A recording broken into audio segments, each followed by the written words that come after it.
Hi guys, welcome to Food Fiction. I'm Richard Wolf, and today we are providing answers to common or modern misconceptions actually.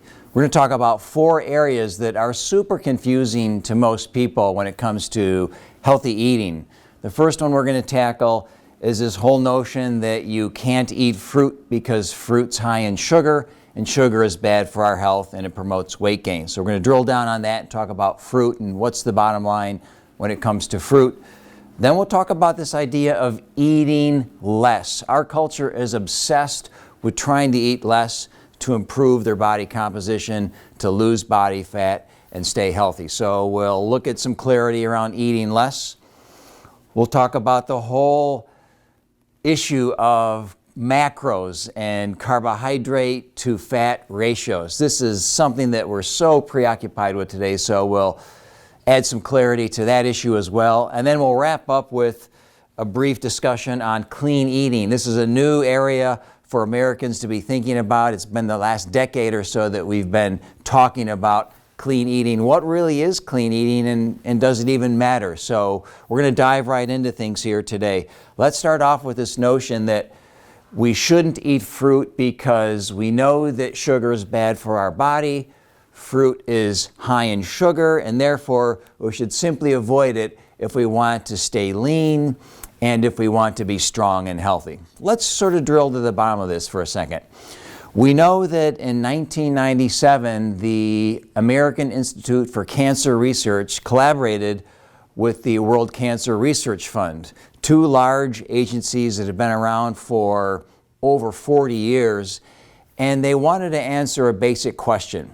They said, let's look at the science from around the world and find out what kind of an eating pattern is linked to less cancer. Simple question, a much needed answer in a society where cancer rates had been climbing for quite some time. And so what they did is they synthesized a report, a review, a systematic review in 1997 that really served as a benchmark for making decisions and policies when it came to nutrition and public health, and specifically cancer. Now, in 1997, they realized that there was a much greater need for even greater clarity around what kind of guidelines should we be giving the public. And that led to the publication of the 2007 report, which was even larger. This was an analysis that a team of international scientists worked over 5 years putting together. And it is a review, it's the largest systematic review of nutrition as it relates to cancer in the history of modern medicine. Thousands of studies, 5 years of work. It was all synthesized into their 2007 report, and they're essentially answering that question, what should we be eating to avoid cancer on our lifetime? Now, without beating this subject to death and going over every tooth and nail of this analysis, I just want to make a few key points here. These health agencies are not trying to sell you a book. They're not trying to get you to sign up for a program. They're not selling you an app. They don't care if you watch their YouTube videos. They simply are going around the globe working hard to look at the best evidence, both epidemiological and experimental, to say what can we say convincingly about how to prevent cancer for the public at large. And what they came up with was a list of action steps. Number 1 on their nutrition guidelines was to eat a diet that is plant-based, including both vegetables and fruits. Now, I won't dig into the report right now and read you the exact page and the exact quote that they have, but they made a super strong case for why including fruit in your diet on a consistent basis is protective against numerous types of cancer. So I'm going to tell you right now, 31 years of practicing nutrition, eating fruit, if it was likely to promote weight gain, we wouldn't see it so strongly associated with less cancer. And now I'm not going to dive into all the nuts and bolts here, but this is, without exception, the largest review of nutrition as it relates to cancer prevention in the history of modern medicine. This is a gargantuan undertaking by these two international health agencies. So number one, we have a massive amount of evidence saying that if you want to avoid the number 2 killer of Americans, which is cancer, over 600,000 people die from cancer every year in the United States.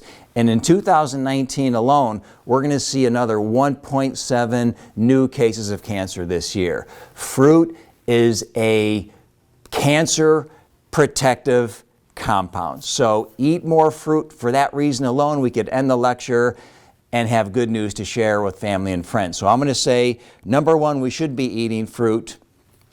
And number two is that the idea that fruit isn't good for us really comes from this idea that fructose is bad for us. So we all know about high fructose corn syrup, and that when that's consumed in processed foods, that is linked to poor health. But when we consume fruit, the sugar, the fructose in the fruit, is essentially partitioned off by the cell walls, which is the dietary fiber. And so this completely modifies how the fructose behaves in our body. In 2011, Harvard University sponsored the first ever food policy forum where scientists came together and really discussed cutting-edge science as it relates to food law, actually, and looking at public health at large. And so these scientists agreed that there is no evidence to show us that when humans eat whole fruits, apples, bananas, oranges, pears, when they eat whole fruits, that there's any downside, that there's any disease risk, that there's any likelihood of overeating that exists. So let me repeat that. When adults consume whole fruits, we have no evidence that that's linked to weight gain. But I can't tell you how many people have come into my business in the last couple of years, actually, preoccupied with the notion that they can't eat an apple, they can't have a banana, they can't eat blueberries because they somehow believe that the fructose in fruit behaves the same as high fructose syrup does in processed foods. It doesn't. It's like comparing the day to the night. They're completely opposite. So we have no evidence today showing us that if you eat an apple, that it's bad for you. In fact, just the opposite. And then we have the world's largest analysis, the world's largest systematic review on nutrition ever published as it relates to cancer prevention, saying that if you want less cancer, include vegetables, include fruits in your diet. So I'm going to suggest we don't have to go any further. We could spend the whole half hour talking about why it's good to eat fruit.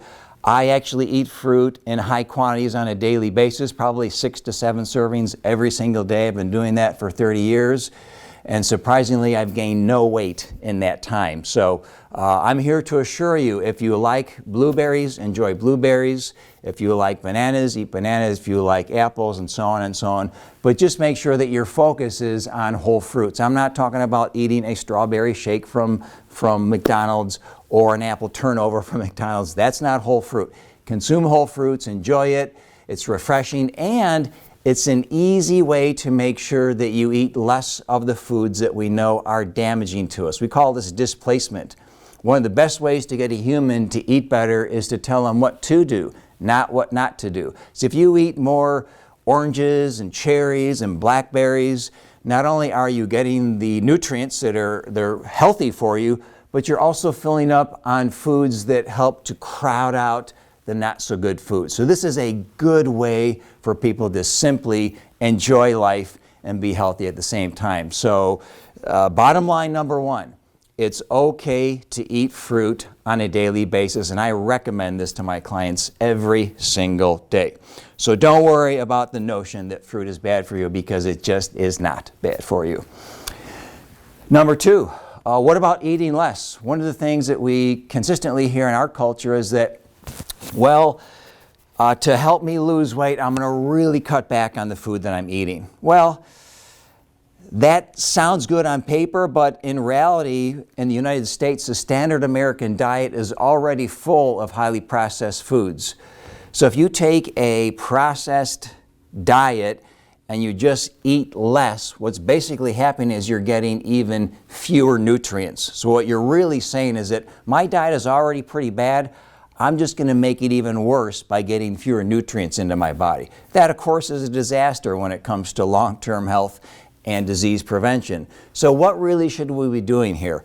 The Centers for Disease Control published a paper on this just over 10 years ago, and they answered it in a way that I really like how they spoke to it. They said, we shouldn't be eating less if we want to lose weight and stay healthy. We should be eating differently. Couldn't have said it better myself. Let me say that again. We should not be eating less. We should be eating differently. Let me give you a couple of real simple examples here. If you are trying to decrease your total calorie intake and you're doing it by eating half of a donut instead of a whole donut, what that basically does is it just leaves you hungry and even more malnourished because you're not getting the tiny bit of nutrition that a donut has. So it's really about shifting, making shifts, shifting gears into eating differently and choosing different foods. And so let's compare that donut at 125 calories an ounce to one of my favorites, which is apples. Apples at 15 calories an ounce. So again, apples at 15 an ounce, a donut at 125 an ounce. I can eat a truckload of apples to equal the 125 an ounce I get from donuts, have fewer calories, be well nourished, be healthier, be physically feeling better, and be physically full without having to, quote unquote, eat less. Why is it that humans don't do well when we tell them to eat less? One basic reason, because the only reason why you and I are alive today is our ancestors were good at overeating. They overate when they needed to. They were good at it. Genetically, were predisposed to storing fat to survive. We've just arrived at a time where our culture is overloaded with ultra-processed foods that are cheap, expensive, and available 24/7 hours a day. So eating less is not the solution. Eating differently, shifting to lower calorie density foods, right? Whitefish, 25 calories an ounce. Prime rib, 125 calories an ounce. Apples, 15 an ounce.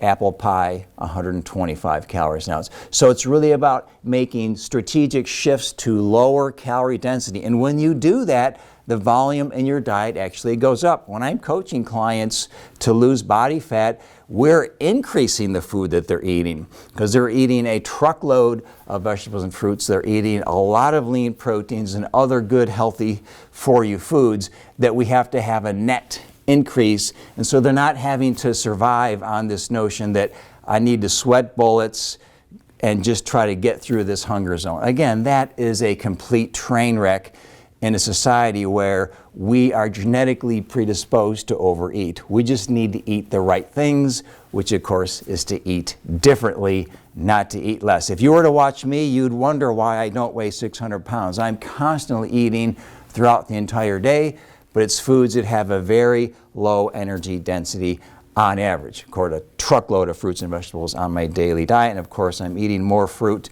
in one day than the average American eats in 7 days. So, average American, by the way, is a couple pounds overweight. I've gained no weight over the last 30 plus years.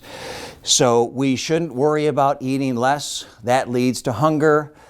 Choose foods differently, eat differently so that we can now eat more, be physically full, be well nourished, and not have to be hungry on a day-to-day basis. Again, that hunger goes against our DNA. Let's recognize that. Nobody can sweat bullets for the rest of their life and get through these intense hunger zones. It's about being full, being satisfied, and eating differently, not eating less if you want to stay leaner and you want to be healthier long term. Number 3, what about macros, the ratio of carbohydrates to fats? We hear so much about this. We've been preoccupied with this for decades now. People track their macros, and let's sort of bring this discussion into a modern world. It was May of this year, 2019, that a study published in the journal Cell Metabolism found that when we give people equal amounts of carbohydrates and fats in 2 diets, that doesn't control their calorie intake, and it doesn't affect how much they eat. So let me back up for a second. What am I saying here? Most of the studies that have asked this question about macros have compared high carbohydrate diets to low fat diets, and then we track those diets and we see what happens. Or we flip it, low carbohydrate to high fat diets and so on, and we see what happens. But this study, which was undertaken by 16 scientists at the National Institutes of Health, did something that has never been done before in the history of modern nutrition. They completed a randomized controlled trial where one group got unlimited consumption of foods of certain ratios of carbohydrates and fats, and the other group got unlimited consumption of foods with the same ratios of carbs and fats. So if carbs and fats really mattered, these two groups should have had the same weight change or no change, because the macros were identical. If macros mattered, I should see the same here as I saw here. The macros were identical in these two groups. The difference here was that one group ate an unprocessed diet, fruits and vegetables, other minimally and non-processed foods. The other group ate a highly processed diet, fast food, cakes, cookies, crackers, pastries, pizza, you name it, all the conventional ultra-processed foods here in the United States that are common. So equal macros. If you're a macro person, you'd say, well, same fat carb ratios, they should get the same outcomes. They didn't. The outcomes were completely different. So what we discovered here, and this is common sense for any nutrition professional, is that when you change the form of the calories, when you go from unprocessed to processed, that affects how much people eat. And in this case, in just 1 month, the folks consuming the unprocessed food ate on average 500 calories less per day. They were told to eat as much as they wanted, but they ate 500 less calories per day eating unprocessed foods. No surprise for anyone who's a professional in this arena. But again, if you're obsessed with macros, this is confusing because macros didn't predict anything in this case. It was the form of the food. Doesn't it make sense, guys? If I give you a Twinkie versus I give you some yogurt and a banana, aren't you going to eat more if you have a Twinkie, a pile of Twinkies, and I say, eat as many as you want, and we're controlling the macros? Again, processed food led to people eating more food and more calories. Unprocessed food led to significantly fewer calories and a difference of 4 pounds in 1 month. Not going to get into all the biology of why people eat fewer calories when they eat processed foods, but I think most people intuitively understand this. There's physiological reasons, there's behavioral reasons why we would consume fewer calories when we consume unprocessed whole foods. So here we're saying to you that the best study that has ever evaluated this, the only study in the history of the world to ever address this head on and compare this whole macro issue side by side, shows us that macros don't matter when it comes to predicting weight change. It's calories consumed, and the form of the calorie is what matters. Understandably, processed foods are easy to overeat on. Unprocessed foods are much more filling for a lot of reasons, and we tend to eat fewer calories. So again, this should be common sense, but we've been bogged down with this whole notion of macros for way too long. I will tell you that even the dietary guidelines express this in their recommendations. Those are updated every 5 years. We've been being told for 40 years to eat less sugar. Americans are having a hard time doing that simply because sugar is everywhere. But when we look at those dietary guidelines, those have really moved away from the whole idea that you have a specific prescriptive amount of a macro to eat. We used to say X% carbohydrate, X% fat, X% protein, and so on. But now we know that healthy societies tend to eat in patterns. There's no prescriptive one number sort of does it all sort of approach here that works. If we look around the world, we can look at the blue zones and see there's a lot of variability in terms of what people in Sardinia, Italy eat versus Loma Linda, California, or in Greece, or in Okinawa, Japan. There's variability in the macros, but these folks are living consistently longer lives on average than we do here in America. So there's variability, and it just says to us, and it says to nutrition in general, that You don't have to be preoccupied with an exact ratio here. You can have some variability and still be incredibly healthy. So getting bogged down with X% carb, X% fat is really an outdated way to think about good nutrition in your life moving forward. So there's no magical ratio here. I'm not going to make any special recommendations,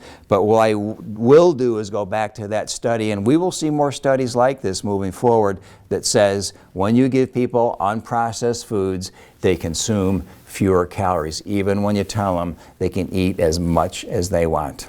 I think that's a take-home message worth about $10 million to each of you and me, and so it bears being repeated for the rest of our life. So unprocessed foods, you automatically consume fewer calories without being told to consume fewer calories. So no need to get bogged down with the magic carb-fat ratio here. The evidence is showing us that globally, from a health standpoint, both with current dietary guidelines and with this new study, which I guarantee we'll see more studies to build off of this one, tell us that it doesn't matter. Carbs are not predictive of what's going to happen, or carb to fat ratios, macros, are not predictive of what's going to happen to your health. It's the type of food that you're eating, not the relationship of carbohydrate to fat. So don't worry about that. Relax, breathe easy, and move forward with your life. Lastly, clean eating. This has been popular for a little more than a decade now. Tons of books, of course, have been written. It's been talked about on talk shows and just everywhere all over the globe. First question is, what in the world is clean eating? Well, as you are probably not surprised to learn, there is no definition of clean eating. There's no accepted, standardized, defining criteria for what is clean eating. So I'll tell you what most people believe about clean eating, and most people sort of would suggest, is that it's generally eating less processed food, it's generally eating foods with fewer ingredients, and foods that are generally healthy. And so that idea certainly makes sense on paper. When I was in school in the 80s, that's what we were telling people. Eat a whole food diet, get nutrients from whole foods, and so on and so on. It's only become popular in the last couple of years here. But the fact that there's not a definition of clean eating has led food manufacturers to create all kinds of ridiculous, misleading statements on labels. The biggest one is this whole idea that a product is a certified clean food. Now again, if clean eating isn't defined, I can't assure that it's certified because I don't even have a definition for what in the world is a clean food to begin with. But some manufacturers are claiming that their foods are certified clean, which is of course ridiculous and meaningless. But at the end of the day, here's some quick examples. Because there's no definition, Lay's potato chips is considered a clean food. Now, I like potato chips as much as the next guy, but with 3 ingredients, potatoes, oils, and salt, this is one of the highest calorie foods you can find on the planet at 150 calories an ounce. So super high calorie food. Peanut butter. You could have natural peanut butter with no added ingredients, just peanuts that are ground. Again, 200 calories an ounce, super high calorie food, one of the highest calorie foods in the planet. Still a clean food. What about oil in general? Let's say you're going to cook with some olive oil. Again, a good healthy oil, nothing wrong with olive oil, but it's considered a clean food, and it's 250 calories per ounce. It's the highest calorie food on the planet, just like any oil is. And so I'm not trying to indict these foods. I'm just pointing out that with no definition here, we can call something clean, and it can clearly contribute to weight gain if I'm not cognizant of total calorie intake, as it often does. People go to extremes and suddenly they're putting olive oil on their cereal for some reason. So it's easy to be sort of misled here when we think about clean eating. We call this a health halo. People think, oh, foods, it's a clean food, it's a clean diet, it's certified clean, I can eat as much as I want.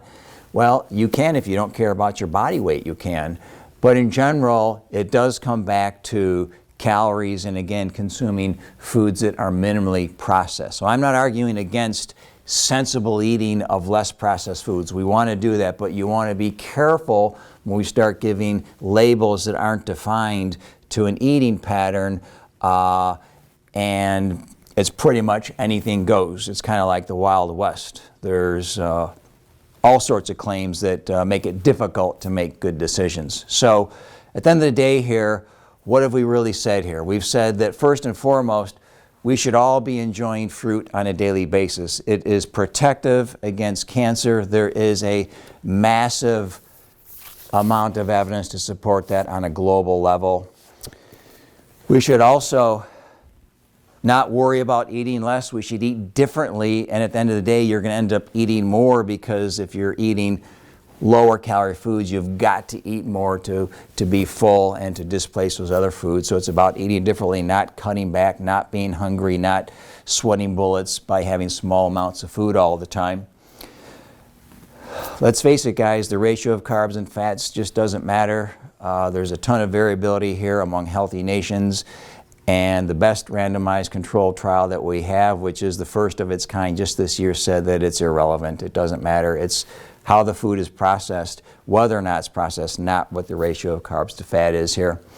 And lastly, clean eating, a good idea on paper, but don't be bogged down by misleading labels and book titles and so on that would sort of lead you to believe if I just eat clean, everything, I can live happily ever after. So clean eating is not necessarily low calorie. In fact, it can be very high calorie. So be cautious of that health halo. Eat an unprocessed diet, but be aware of calories if you're trying to manage your body composition and keep your body fat down overall. That's everything tonight, guys. I appreciate you tuning in this evening. If you missed this presentation, you can see it on our Learning Center, which is medfitness.program/blog. It'll be there, and you can watch that as well as tons of other resources, videos, articles, and program materials to help you live healthy and live the strength training lifestyle. Thanks for attending tonight, and I will see you next time.